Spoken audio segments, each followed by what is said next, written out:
And with more thoughts, here's our host, Kevin Wall. Well, Bernie, the reason we're into overtime is because of this gentleman, Kimbi Daniels. And Kimbi, a big goal in the third period. You and Sheldon Kennedy worked the give and go very well at the blue line. Yeah, you know, we're told to drive to the net a little more in our 3-on-2s. We're getting quite a few 3-on-2 opportunities, and we're really not creating any scoring chances on them. So, you know, we're trying to get the inside guy to drive to the net, and, you know, that's hopefully pull one of the defensemen, you know, in with them, and that'll leave a guy in the slot open. And, you know, it worked pretty good, and, you know, Sheldon fed me a nice pass, and I was fortunate to get it by Greenlay. Boy, Sheldon's been a big spirit lifter here for this Bronco Hockey Club. Yeah, he has. You know, he's our leader, you know, not only in point production and stuff, but in inspiration. You know, it's his third year in the league, and you know, he's been through a lot of playoffs and stuff, you know, growing up, and, you know, Winnipeg when he played Tier 2, and he knows what it's like. And I think, you know, when you have a guy like him to lead the team, him and Danny, you know, it makes it really easier for the young guys.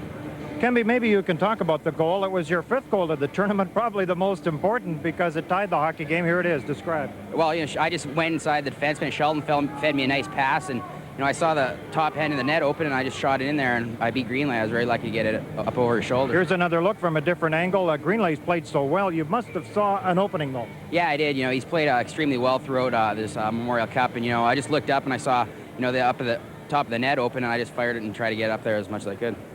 I don't know if a lot of hockey fans know this, but Kimbi is only 16 years old. You had, what, 30-plus goals with the Broncos in his very first year. I mean, the future is so bright for you. Well, it's been easy to play in Swift Current. You know, I've learned a lot in my first year from Graham and, you know, a lot of the older players. And I think, you know, the season I had is just a reflection of the, you know, the surroundings that I'm in. You know, it's easier to play on a winning team and a solid organization. You know, I've never, you know, I was fortunate to get traded before the season started. You know, I don't think I would have turned out to the player that I am now if I would have played in the organization I was still in. So I'm very fortunate to be traded.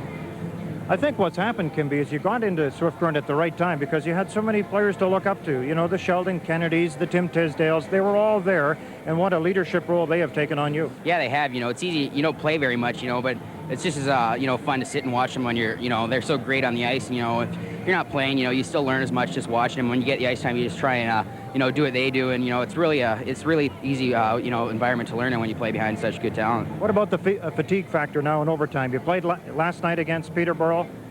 What's your thoughts on the overtime? Well, you know, I think we got to come out and just, you know, force them as much as we can and, you know, just play our game. And, you know, hopefully we'll catch them on a break. You know, hopefully we'll be able to score the goal. I don't think we'll be, you know, we may be tired and stuff, but I think in a game like this, you can play an emotion in an overtime like this. Kimbi, thank you very much. Good luck in overtime. Okay, thanks. You're welcome. Kimbi Daniels, it should be noted, he's only 16. His draft year is next year. Many project him very high in the first round next year in the NHL draft.